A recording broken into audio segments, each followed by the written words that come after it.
Thank you for joining me for today's live reading of Tropic Heat by C.A. King, and this is presented by Itsy Bitsy Book Bits. Chapter 1, Daniel. The most embarrassing moment of one's life was never set in stone. Incidents came and went, but there was always something worse lurking around the corner, waiting to pounce. This was one of those one-in-a-million, heart-pumping, sweat-dripping, collar-tightening moments, the sort anyone would have wished to escape from. That wasn't happening, though. The eyes locked on his back were the judgmental leers of his gossipers. The guests weren't completely to blame for their attitudes. Someone needed to take responsibility when things fell apart. It just so happened he'd been chosen for the part, left holding the bag, so to speak. That role was forced upon him, and for better or for worse, he was playing it. 2 fingers attempted to loosen the hold his tie had on his neck. It was too strong, like a monstrous snake coiling around and around to suffocate its prey. The entire outfit was like that. Wearing a suit on a daily basis was easy. A tux was on a whole new level. There was a certain status attached to the outfit, one he wasn't living up to. He cleared his throat as quietly as possible. It was all he could do in the heat of the moment. A bone-dry mouth wasn't going away on its own anytime soon, nor was anyone serving ice-cold water.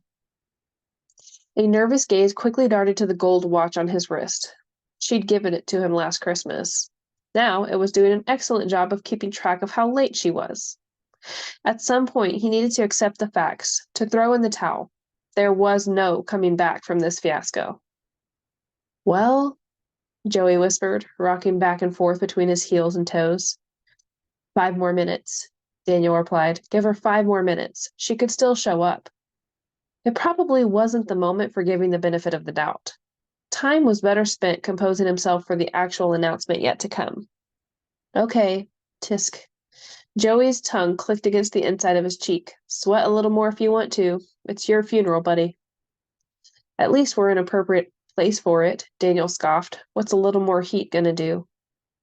Under his suit jacket, his fancy dress shirt was already completely soaked. Even the stress sweat deodorant he bought specifically for this occasion was starting to fail. Not that anyone was coming near enough to him to notice. Why would they? There was nothing to say.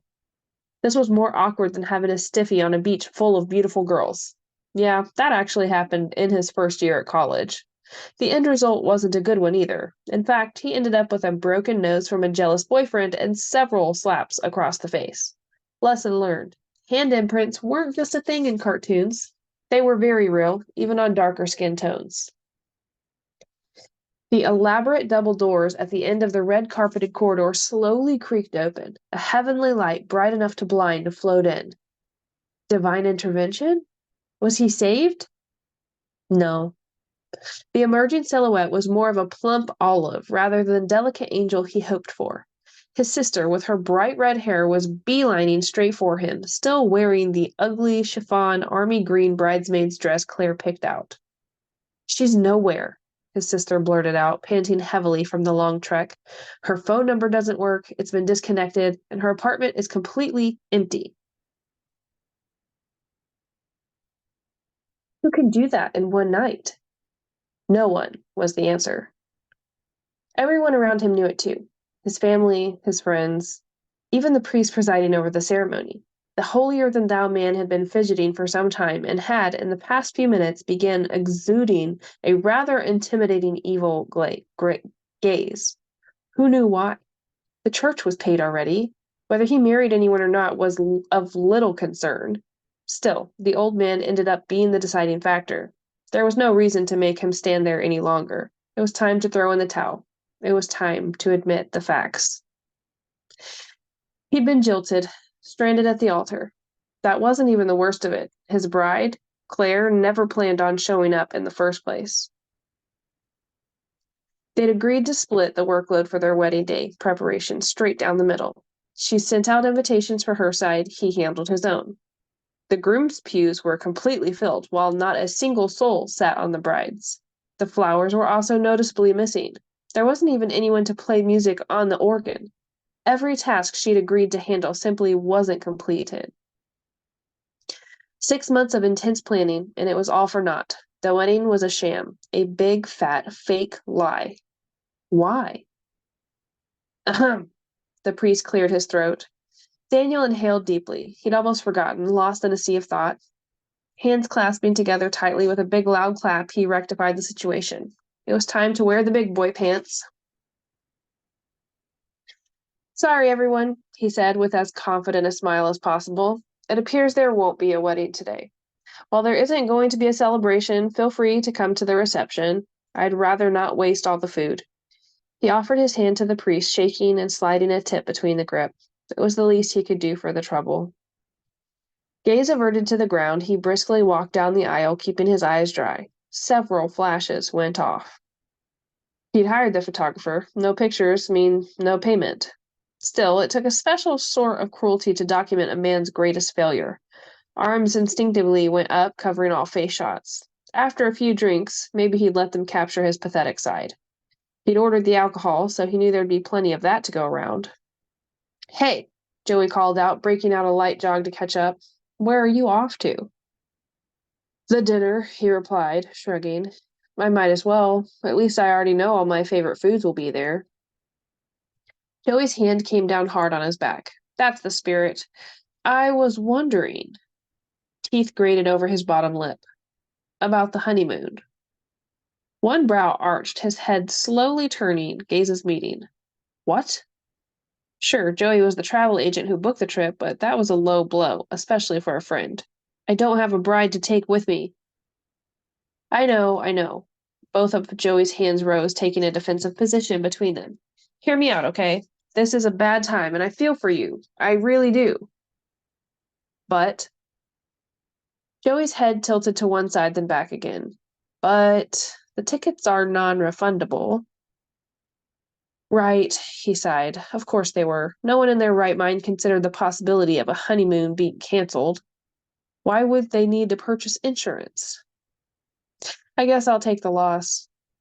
There's a better way, Joey said, brow waggling suggestively. Take the trip and I'll go with you. There's no sense wasting all that money, and trust me, bro, you could use a few days away from scrutinizing eyes and pity sympathizers. Oh yeah, they are coming in full force. It'll be messy.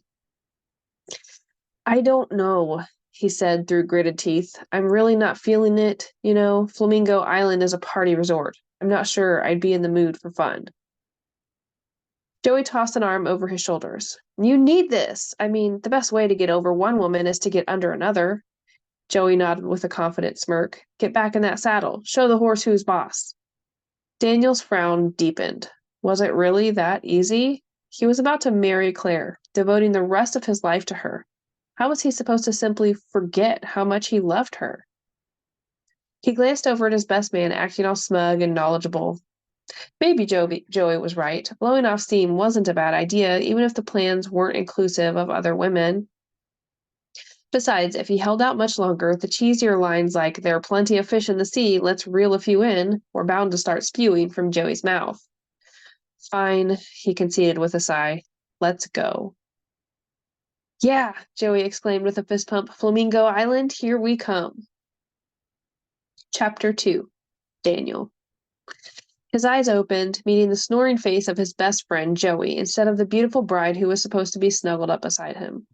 How did it come to this? There were questions, a lot of them, and no answers in sight. He hadn't heard from Claire since the day before they were supposed to take their vows.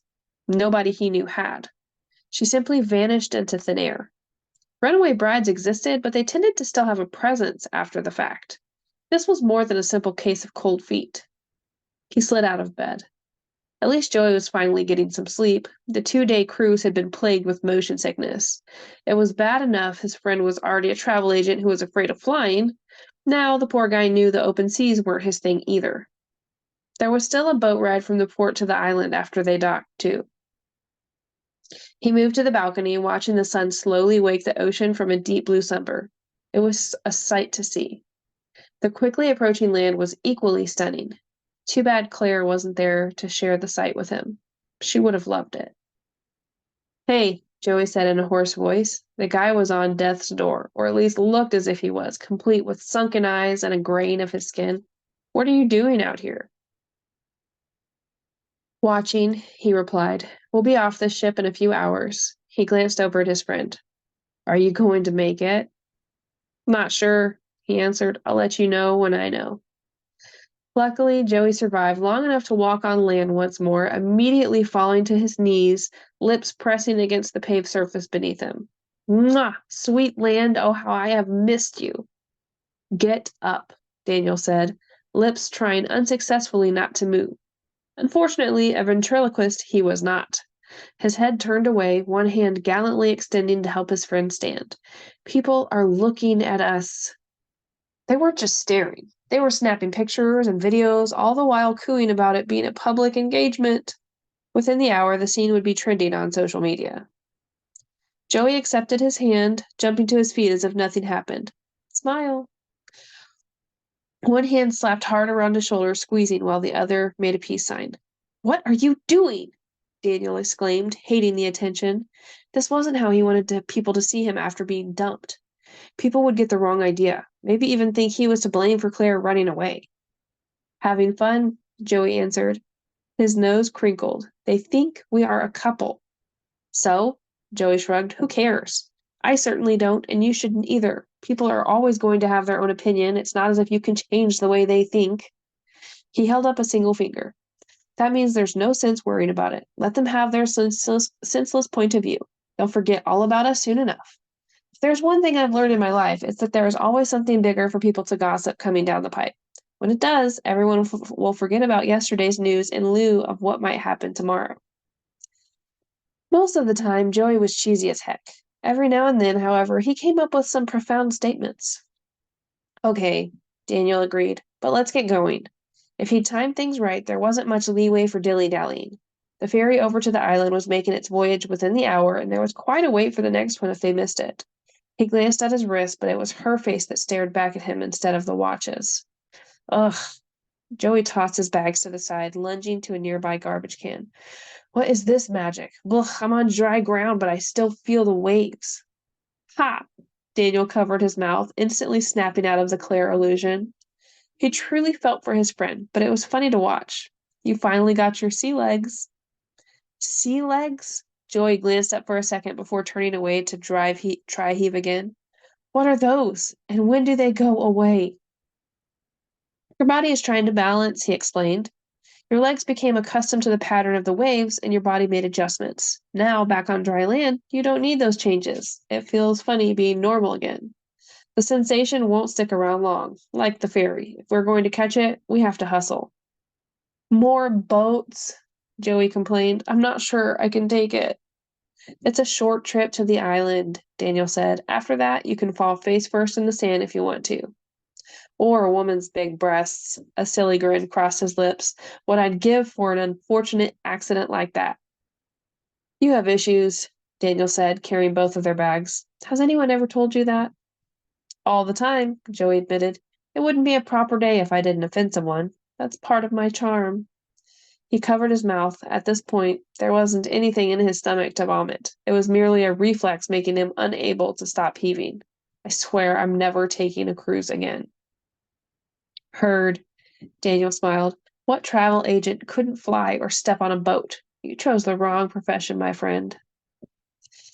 I'm good at selling tickets to other people, he argued. I just can't take the trips myself, that's all. One doesn't affect the other. I hope you never need to go on one of those development trips for your company, Daniel said. That might hinder your career. He doubled his pace. Wait, Joey cried, reaching out toward his friend's back. His grip tightened on air. They have those? You're kidding, right? Thank you for joining me for today's live reading of Tropic Heat.